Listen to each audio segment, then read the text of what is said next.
Welcome to the mayhem.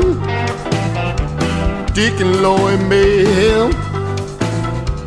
Media mayhem. Marketing a mayhem. You might love it, you might hate it. It's my favorite freaking show. Come on in. We've found another Kansas City great personality to delve into.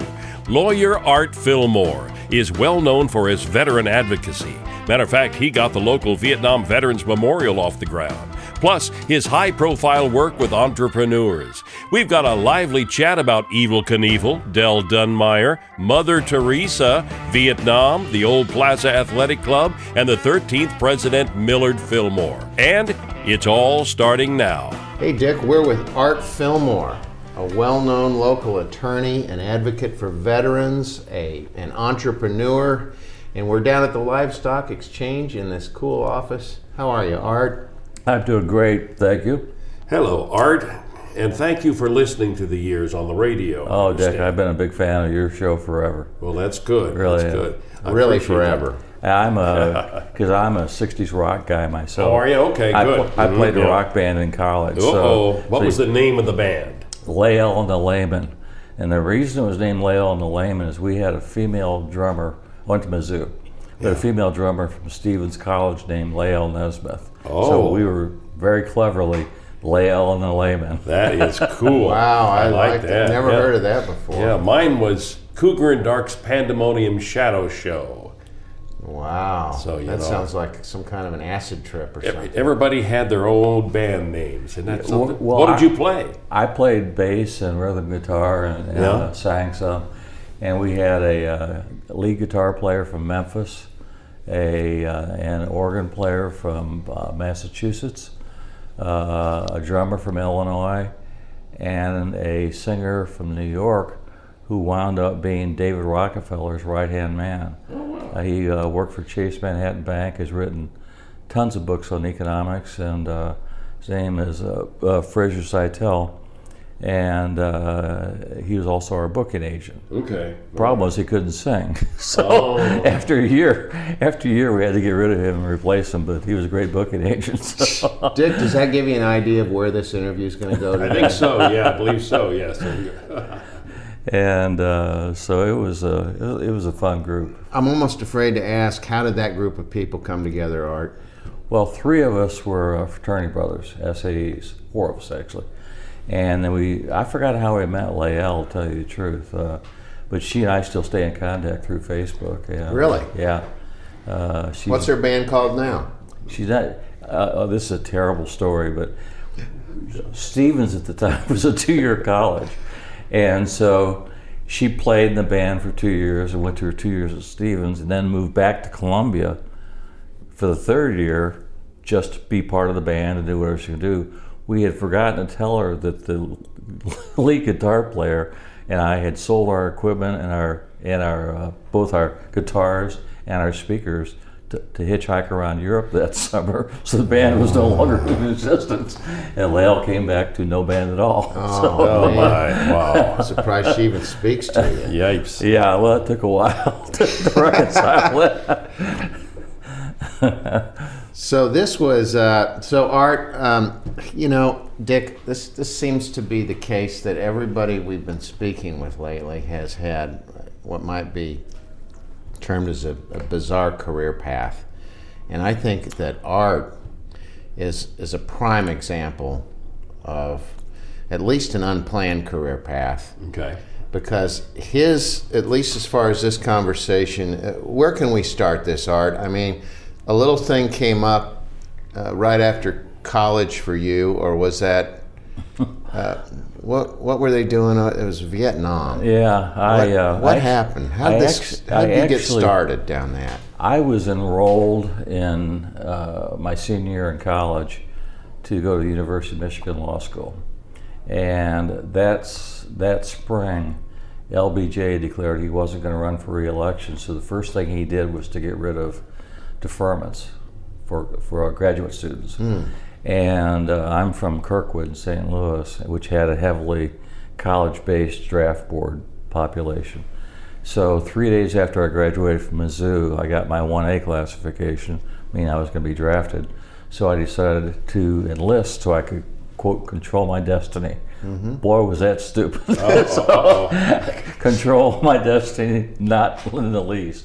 So I enlisted in the Army, went to basic training at Fort Leonard Wood, went to advanced individual training and officer candidate school at Fort Sill, Oklahoma, got my commission in artillery, and was sent to Vietnam, where I served a year as a forward observer for the 25th Division Company, Special Forces, and Navy Riverines. And after that, I went to Germany, where I was the commander of a nuclear missile unit for 2 years. And by the time I completed my tour of 4 years in the Army, colleges were only required to hold your place for 2 years, and Michigan had a ton of people coming back from the service or residents who wanted to go. So I went ahead, and I was tired of being away from home, so I came back and went to Mizzou and got my law degree. But my tour in Vietnam was interesting. I want to go back here for just a moment. Forward observer sounds like a scary job for the artillery unit. Aren't you out there in front? Yes. Looking for targets? Yeah, I was. My job was to call in airstrikes, helicopter gunships, and artillery during firefights. So I did that for the Charlie Company, the 1st Wolfhounds, the 25th Infantry Division, a unit of the Special Forces 5th Group stationed on the Cambodian border, and Navy Riverines, who were the brown, you know, the movie Apocalypse Now? The boat that went up the river, that was called a patrol boat, Riverine. The guys in it were called Riverines, and that's the people I'd go out with and call in fire for. Okay, yeah. That was a real tough job. I'll bet. I rotated through there every 3 weeks, and they had about a 50% turnover because they had a lot of firepower. They had a 50 caliber machine gun, an M60, and something called a honeycomb, which launched a lot of grenades. So if they got off the first shot, they won. If they didn't, they lost because they were actually fiberglass boats that were reinforced with steel, but RPGs, rocket-propelled grenades, went through them like a knife through butter. Yeah, yeah. So, yeah. Well, thanks for doing that for us. Yes, we owe you a great debt of gratitude for that. I appreciate Man. And then you went on from there and really set up a big salute to veterans that have done all these things for us. You know, it's really interesting how that came about. I suffered from PTSD when I came back from Vietnam because I got sent back out into combat my last week when you're supposed to go back and decompress. Well, I went directly from being sent back out and being in combat to getting on a plane and going home. So when I got back to St. Louis, I was out of combat for less than 36 hours. And 2 days later, I went to Mizzou to a football game. And when they fired off a cannon when Mizzou scored, I jumped down in my seat down below, and I was with my college fraternity brothers that I thought were my best friends, and they kind of went, "Whoa, what's wrong with you, man?" And I said, "Well, you know, it's a reaction. I didn't like people being behind me. I didn't like not having a weapon. I didn't like the noise. I mean, there was nothing about that stadium that was comfortable to me." But that night, I went to a party where everybody, it was 1970, people were getting high and being profoundly philosophical. And my former best friend said to me, "So Art, did you kill any women and children in Vietnam?" And I said, "Well," there were women and children killed in firefights I was involved in. I said, "But it certainly wasn't my aim." He said, "Well, I wouldn't have done that." I said, "Oh, really?" He goes, "Yeah, I would never have done anything that could take the life of a woman or child." And I said, "Well, you know, Jim," I said, "when somebody's shooting at you, you either take them out or you go home in a body bag." And I said, it's not a cerebral decision, it's an instinct. And you don't know what you would have done unless you were there. So, and I thought, okay, well, I'm never talking about that war again. And I literally went 15 years without talking to even my wife about what I'd been through. So when you suppress the memories like that, you get the nightmares because you're reliving it all the time. And they're strange nightmares. How complicated your mind is. I had one nightmare where there's this vision of this ghost, almost like Ghost Rider, if you remember that a long time ago, holding a big scroll like a movie script, and it was rolling like a movie script. And on the name of that script were friends of mine who in my unit who had been killed alphabetically. How does your mind do that? Wow. How does your mind do that? You know, and so I suffered from PTSD because of it. And in 1985, there's another lawyer in Kansas City named Chuck Patterson who asked me to, he said, you know, what would you think about building a memorial? And I said, Chuck, nobody's going to want to give me money to it. Everybody still hates the war. He said, well, let's give it a try. So we built the Kansas City Vietnam Veterans Memorial. I began to talk to other veterans for the first time and realized that there are people out there I could talk to because they had shared my experience. And because of my experience, Chuck moved to LA, I became chairman, still am chairman of the memorial, and it got vandalized on March 31st of 1986 by a misguided soul. And he put swastika on the Purple Heart. He said, get out of Latin America. He totally misunderstood that wall was about the warriors, not about the wall. War. Yeah. And so we had this huge outpouring of love from the city for the first time, that these Vietnam vets had people saying thank you, and we were standing there on the corner with hats, people were dumping cash in there. And one of the people that came by was Del Dunmire, and he said, what's all this about? And they told him. He said, who's in charge of this thing? And they told him I was. So Del Dunmire called me. He said, my name's Del Dunmire, I'm from Growth Industries, and I want to finish the memorial. Well, I thought Growth Industries, he must be a contractor. Mm-hmm. And I said, I appreciate that, but I said, we have a contractor who's been, Vince Dasta, who's been very good to us. He's built it when we didn't have any money. And he said, well, I want to finish it. I don't mean build it, I want to pay for it.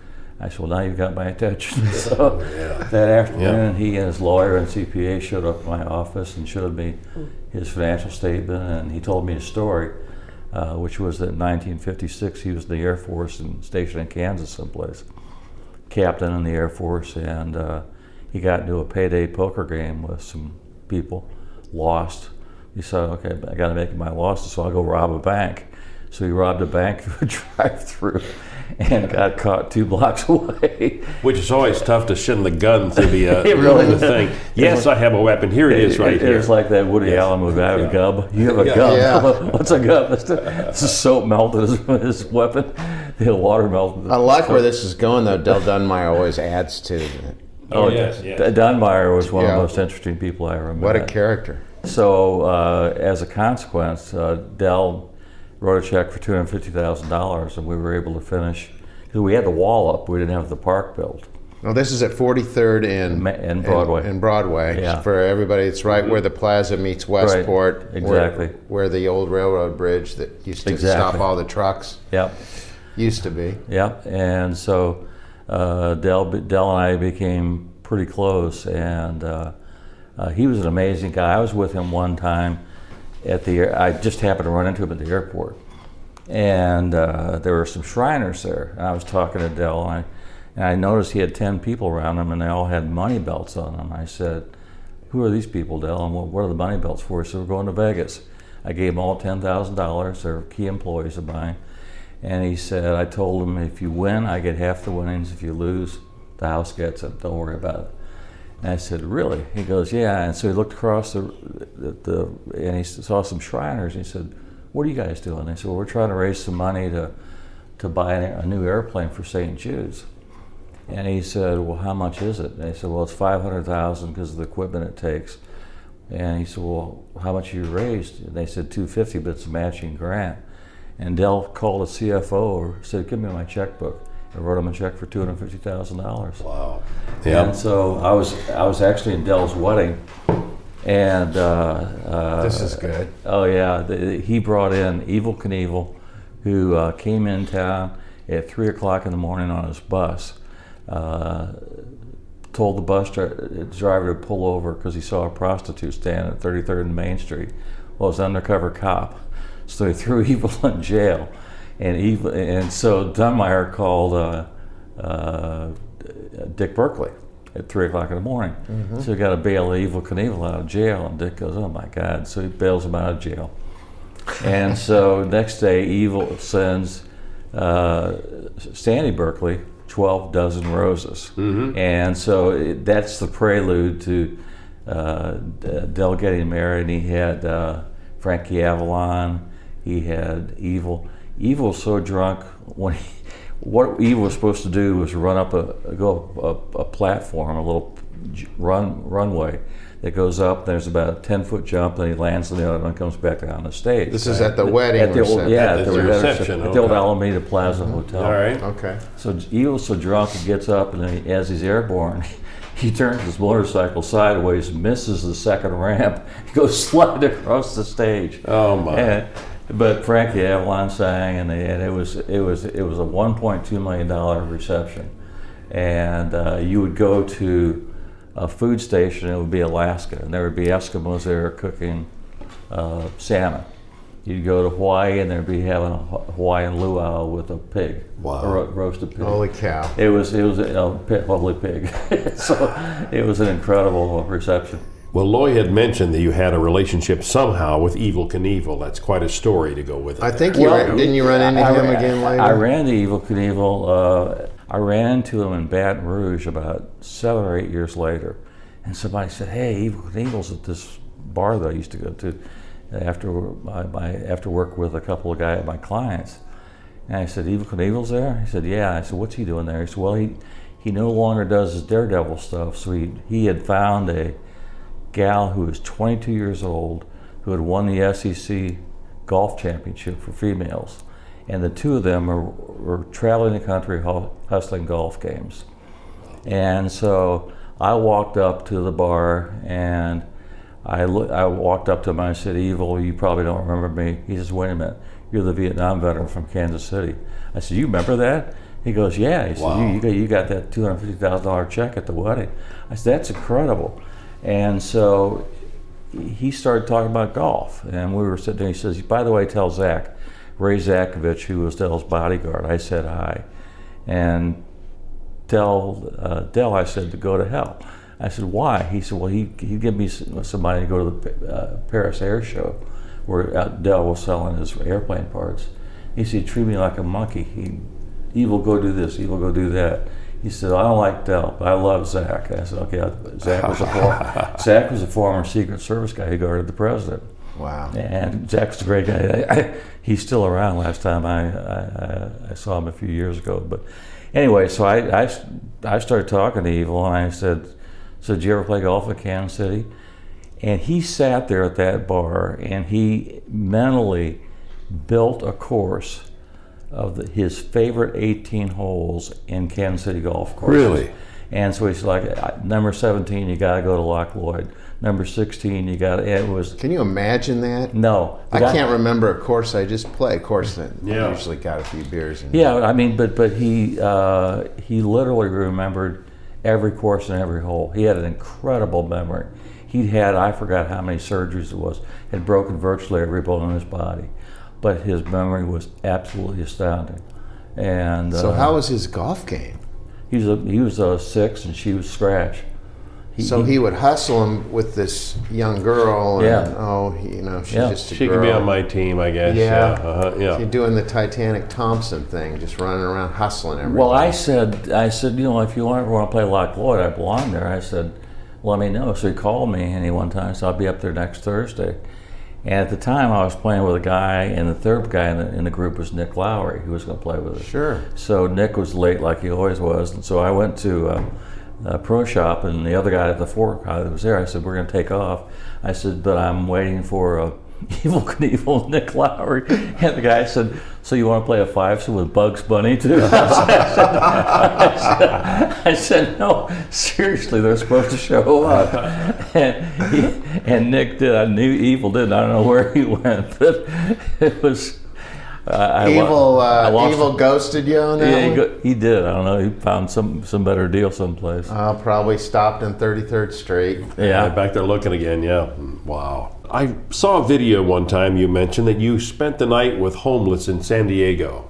Yeah, that all came out of Vietnam. was that? In 1992, Bush 41 appointed me to a committee on the readjustment of war veterans in D.C., National Committee. And we were to study the problems that veterans have when they come back from combat or from sexual trauma for a lot of women. And so I went to my first meeting in the spring of 1992, and I was looking at the CVs of all the other 15 committee members. I saw one of the guys was a Navy Riverine in Vietnam. I thought, boy, there weren't many of them. So I called him. I said, "You want to meet me for a beer?" And I see you're a Riverine. So we meet at the Marriott where we're staying, and his name is Robert Van Kuren. I said, "So you were a Riverine?" He said, "Yeah." I said, "Were you ever at the Special Forces base called Tre Kue on the Cambodian border?" He said, "Well, that's where I was." I said, "When were you there?" He said, 69, 70. I said, "Are you serious?" I said, and so he and I talked, and we'd been in firefights probably 15 times together. So we bonded immediately. And I said, "How'd you wind up in this committee?" He said, "Well, after Vietnam, I was a CPA. I came back, I had PTSD. I lost my job, I lost my license, I lost my family.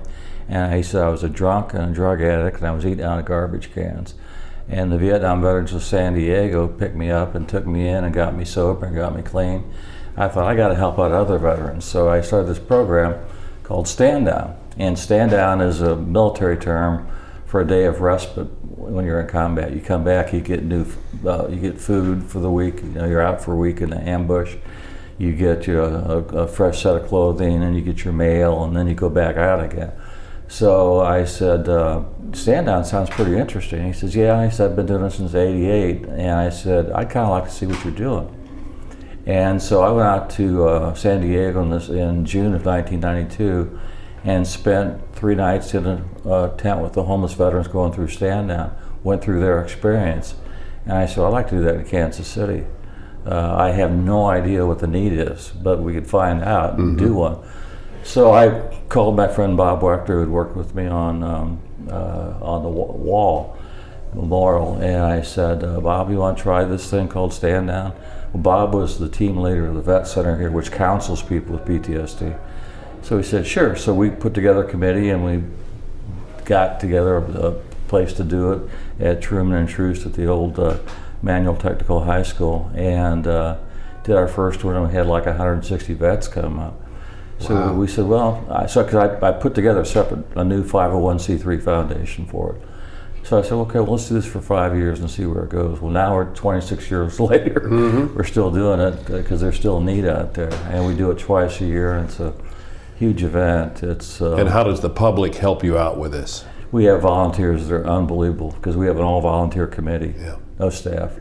And so at its peak a few years ago, we would have 700 participants and 600 to 700 volunteers. I mean, it's a huge volunteer effort.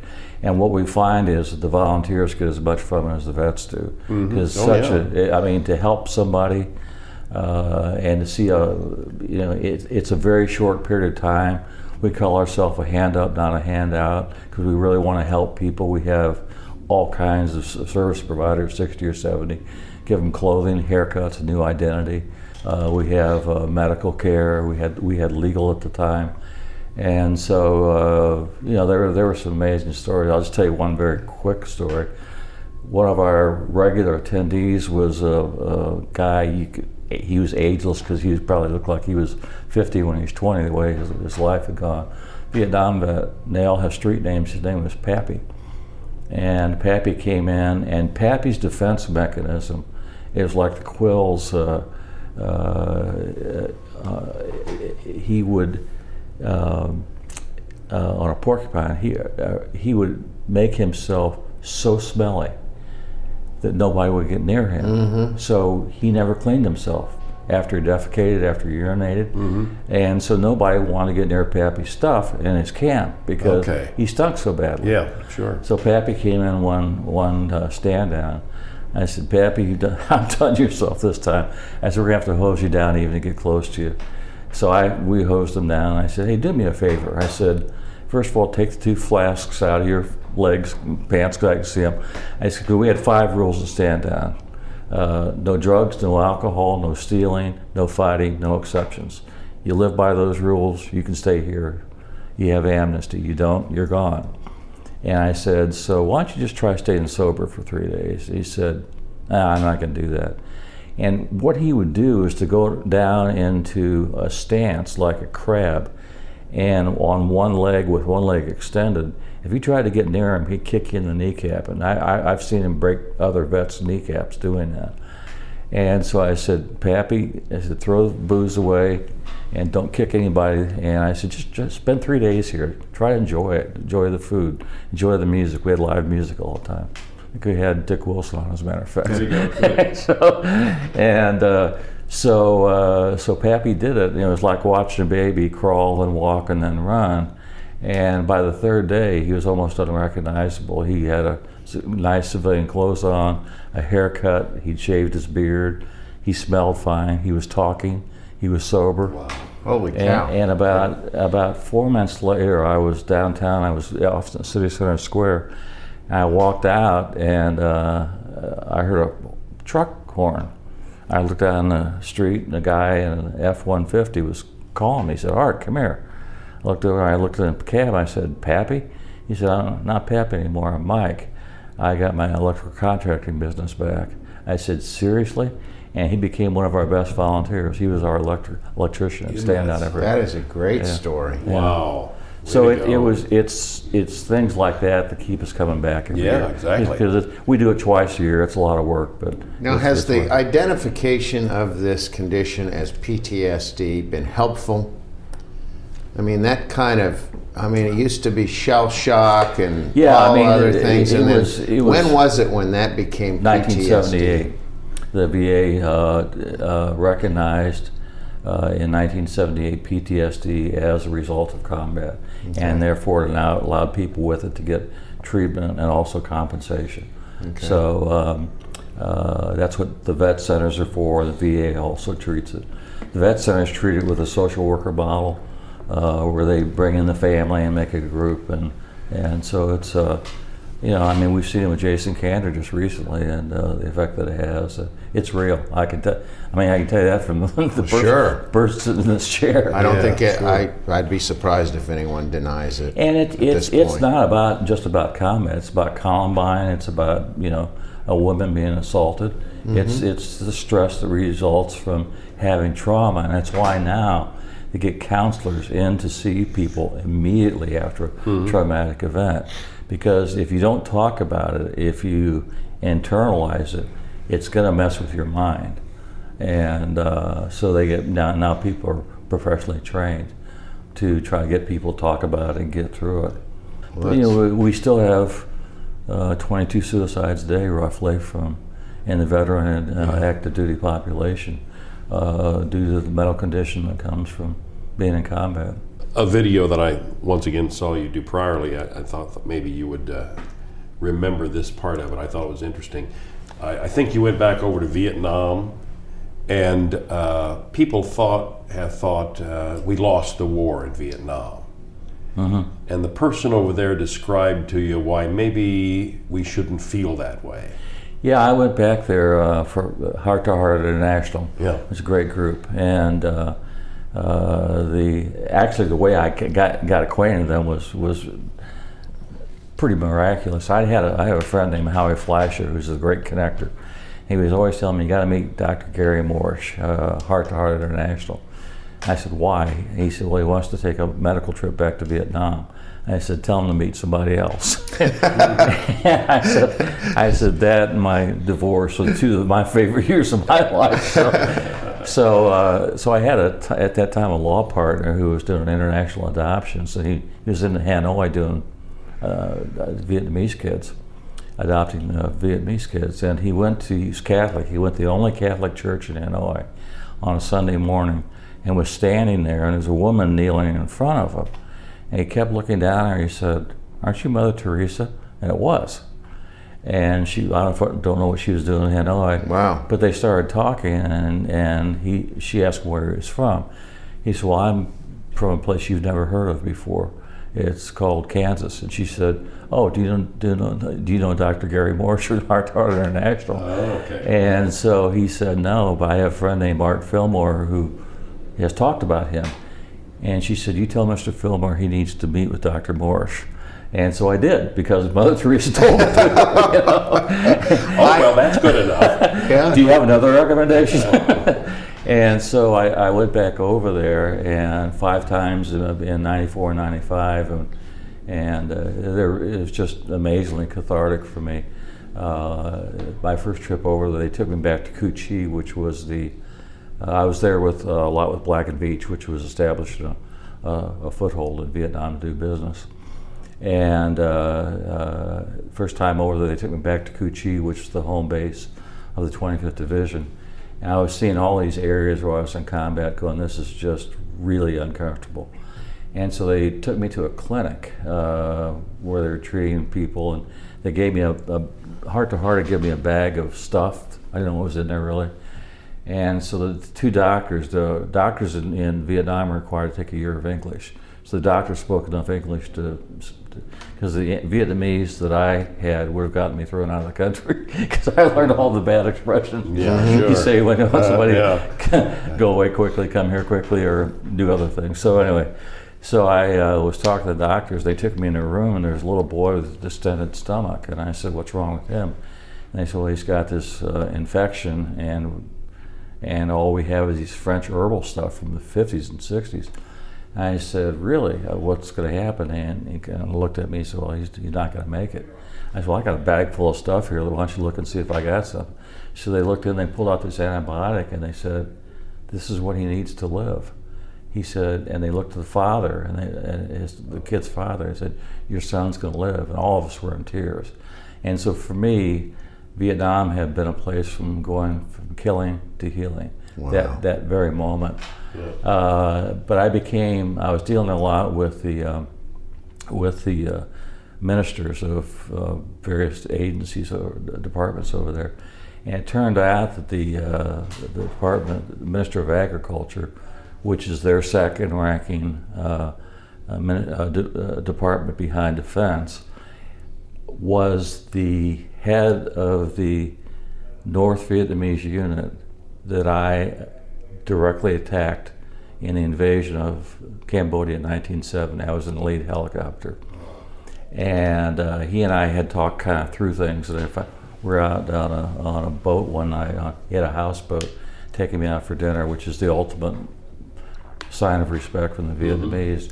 And we knew we had fought on opposite sides of the war, but we didn't realize we'd fought directly against each other, and so we narrowed the conversation down. And he looked at me and he said, "That was you on that day in this certain area?" I said, "Yes." And he was very quiet. And I think, I'm in a houseboat in this lake. He's going to get even with That'd be me. another Natalie Wood thing going on And here. Yeah. my odds aren't real good on this with all the crew and everything else. Yeah. He said, and he laughed. He said, "I guess I'm lucky you were a lousy shot." And I said, "I was the one getting off the helicopter. I'm lucky you were a lousy shot." So we became very good friends. And so we started talking as we'd meet periodically about the war.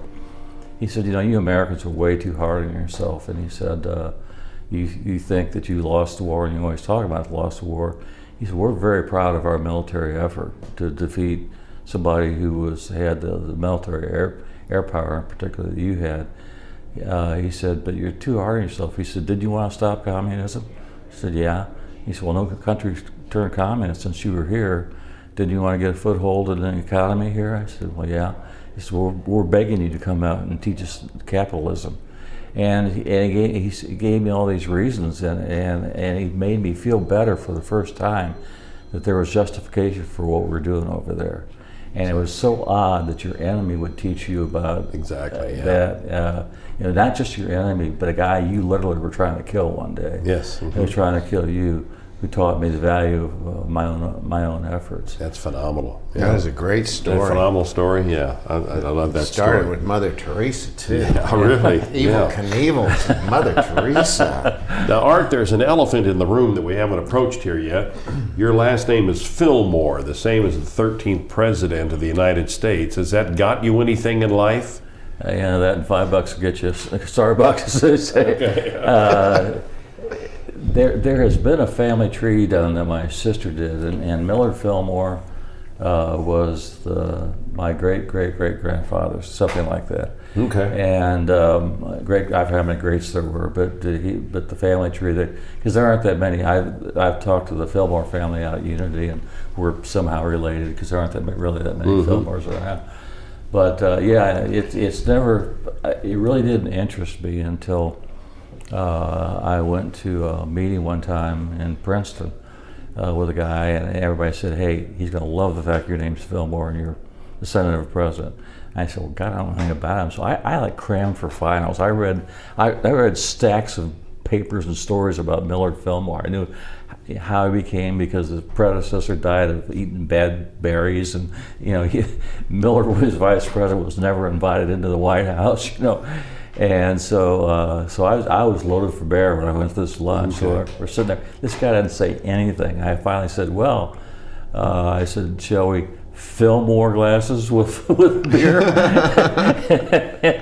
and it was because in the Army, when that story became known, from some lieutenant trainer found out, my nickname was Mallard from Millard. And so everybody would go whack, whack, whack. I said, insults roll off him like water off a duck's back. And so that's about the only two connections I've ever had in my life. He was a Whig, wasn't he? Yeah, he was, and he ran and got. We need some good Whigs these days. We need something. That whole world of the veteran advocate, that's just a little bit of the Art Fillmore story. I want to hear about Art Fillmore, the entrepreneur. There have been some interesting things around town, and yeah, I've represented a lot of entrepreneurs. I've been an entrepreneur. I was one of the founders of the Guitars and Cadillacs nightclub chain. Wow. I did not know that. Yeah. We wound up having 10 of them. Is that right? Yeah. I was one of the founders of London's, the nightclub in Westport. Remember that? Did you deal with that guy from the band? Brian Seltzer. Brian Seltzer, yes. Yeah. Did you deal with Brian at all? He came by. Yeah, he came by there, Okay. and it was actually the name of a rock and roll song, "Guitars and Cadillacs" was. Okay. And so we had. So Jack Hanrahan, the banker. Yeah, Jack Hanrahan was my partner. McQuitty, was he in that one? Dave McQuitty, Mitch Kearns, and then we did London's, and so I did that. Then I built, owned, and operated the Plaza Athletic Club, and that was what I would call the most expensive free lifetime membership ever. Is that right? And I remember that. I was a member. Art. Is that right? Yeah. Yeah, it was great service. It was just it was too small. That was a difficult space. It was in the alley. It was we got free rent for like 5 years from J.C. Nichols. Millard Nichols became very involved in it because he loved the concept. That was really built in the back of the old Plaza Theater. It was a completely blank space behind the. Originally, the Plaza Theater was a theater, not a movie theater, and so there was a stage, and behind the stage there was nothing but this big pit. Wow. So we built it back there out of that, and there were two problems. We didn't have childcare, and then women didn't want to be on the plaza and walk out in sweats without makeup on. I mean, it was, so we had these big dead periods from 9 o'clock to 11:30, and then from 1:30 to 4. So it suffered a slow and fatal and expensive death. But you fought that battle for several years. Oh, though. yeah. No, it was a very expensive lesson, but it was, like I said, I liked it. I was with a group. We were trying to build a medical center in Abu Dhabi. I worked on that for a while, and we were trying to buy hospitals in the south. It was kind of funny. We were trying to buy one chain from a guy who the hospital was owned by a doctor. So we were having dinner with a doctor, and I dropped my napkin like I do about 10 times every time I eat. I looked down there, I said, "Oh, did you have surgery?" He says, "No." I said, I just saw that thing on your ankle. Well, it turned out it was one of those ankles you get because you're under house arrest. Oh, there you go. Yes. And I said, "Do you mind if I ask why you're wearing that ankle bracelet?" He said, "It hadn't been proven yet." I said, well, just tell me the allegation." He said, "Medicare fraud." And I said, well, that's a problem for a hospital. Wow. And so the next day we were visiting a hospital. I was talking to the gal that did his books, and I said, so tell me how your system works. She said, sure, we'll do a surgical procedure. Surgeon will give me a grade or a rating on what's been happened. I'll give it to the doctor. He'll upcharge it, and then I'll submit the bill. I said, do you realize that you personally are committing fraud every time you do that? And so we decided not to buy those hospitals. So as an attorney, would you advise people, just as a general advice, to not enter contracts with people who are wearing bracelets? That's why I advise my partners and clients on that one, very much so. Yeah, not a great idea. Watch for the beeping light in their socks. They may not particularly respect their word. Wow. So as an attorney who's represented a lot of entrepreneurs, you've had a really interesting career, and now you are associated with a firm called Aegis Law. Aegis. Yeah, right. I guess you guys call it Aegis. Aegis or Aegis, whichever you wish. And everybody in there calls it both. So do they? Yeah. I opened a Kansas City region for them about 4 years ago, specialized in mergers and acquisitions. We have our own venture capital firm. We deal with entrepreneurs. We deal with venture capital with young companies, and I just love doing it. A lot of fun. I'm a deal junkie, and so I love working on deals of all kinds. And you were in kind of a hip office place in the Crossroads, and now you're in this really cool. I was the Think Big Partners building over in the Crossroads, and I moved over here about 14, 15 months ago, and I love it. This whole Stockyard district has become something. If you haven't seen or been in the old Livestock Exchange building, it is such a great atmosphere. Oh yeah. Wouldn't you say, Dick? I mean, it's when really... you walk in, you see the cracks in the tile floor that have been there for hundreds of years, and the old benches sitting out in the open areas and things like that. It's really what's really interesting about this building is that when it was built, they only put in men's restrooms, because there's no reason to have women's restrooms, because women didn't come in. So they've had to convert the restroom on every other floor to women's. So I have no men's restroom on my floor, so I have to go down. You got to either wear a dress out in the lobby or go downstairs a floor. Yeah, I've tried the dress thing. That didn't work. Didn't work out. Yeah. Okay. Well. Yeah. You ever get desperate, just bang on the door and say maintenance? It's a great building. It's a great district, and so cool. And you got some fun places around here now to go to.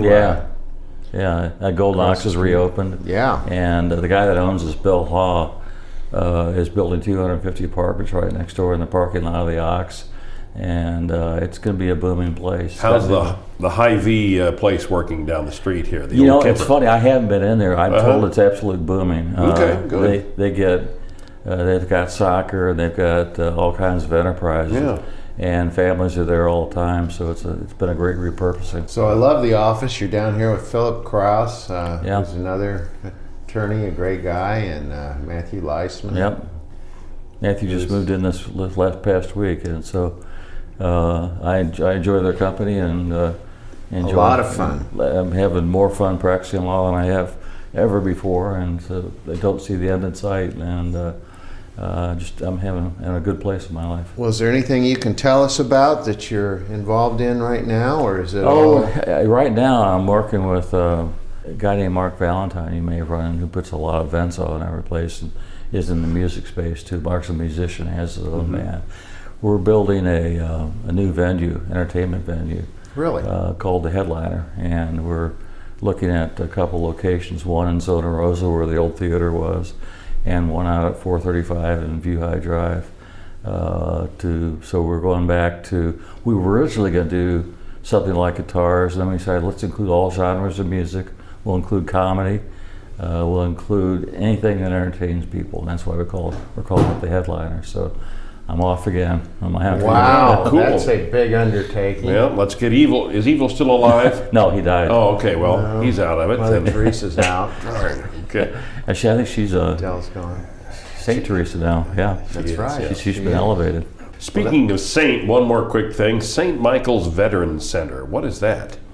It was, it's an amazing project. About 8 years ago, I was approached by the then CEO of Catholic Charities, Mike Halterman, and by Cliff Cohn, who's the chairman of Yarco Development.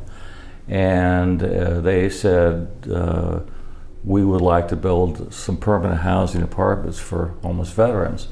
And we understand you're the guy we ought to be talking to. So that became the cornerstone of a great partnership. And so we wound up getting low-income housing tax credits, very, very complicated structure. But basically we have now built 2 phases of St. Michael's. It's located at Leeds and Cleaver, so it's right on the west side of Harvesters. It's a half a mile from the VA, which is perfect. Because the VA has a van that comes down. So we now have about 150 residents, have apartments. We're going to get a phase 3. Governor Greitens got rid of low-income housing tax credits. So what we did is we syndicated them. U.S. Bank bought them, and then we built the apartments with cash. We have no debt on the property, and it is absolutely transformational. It is amazing to see what it does to a human being when they have the same bed and the same roof over their house every day. They know that they can stay there the rest of their lives. It is permanent housing. It's not transitional housing. And we've had, what we call graduates, the ones who've gotten jobs and bought their own homes and made room for another veteran. We have plans to do a phase 3. Governor Parson came out, and Dr. Ben Carson is the Secretary of HUD now. He came out about 2 months ago and said it was the best project he'd ever seen. Secretary of the VA has said that. We had the Command Sergeant Major who works for the Chairman of the Joint Chiefs of Staff come out. He has said that. Claire McCaskill has said that. In fact, Claire came out there one time and she got out of her car, and we were building phase 2 at the time. And there was a construction worker there, and she walked up to him and said, "You really seem to be enjoying yourself." He said, "Oh, I love this job."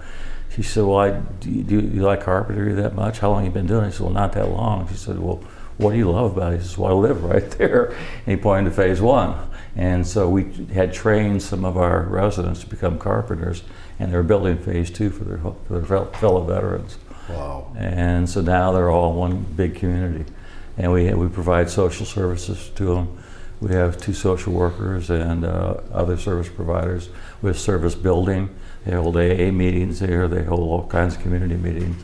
And it's truly one of a kind in the country. I think we may be in the presence of Saint Art here. Well, you know what? He has done so much. There are a lot of people who disagree with that. Okay, yeah, there are. Well, Art has so many friends and has done so many good things for folks, and it's just such a pleasure to hear about some of this, Art. And he's a lot of fun too. Seems to be. He is? Yes, he seems to be. Well, I appreciate you 2 taking the time to come down here. Well, thank you. Yeah, great stories, great life, great tale. And again, your firm now is Aegis, Aegis, and you're in the Livestock Exchange Building. Right. And your firm is handling a lot of mergers and acquisitions, and you're out there working with businesses, I guess, I've got business all over the country, I've got some in New England, some in Florida, some in California. And so there are no geographic limitations. Doing some international as well. So it's been a great move for me. They're great people. And I'm just very, very, very pleased, married to a wonderful woman. And hey, things are going your way. I've had some experience in that category. Thanks, Art Fillmore, for chatting with Loy and myself today. And we look forward to introducing you to more great Kansas City personalities coming up. You might love it, you might hate it. It's my favorite freaking show.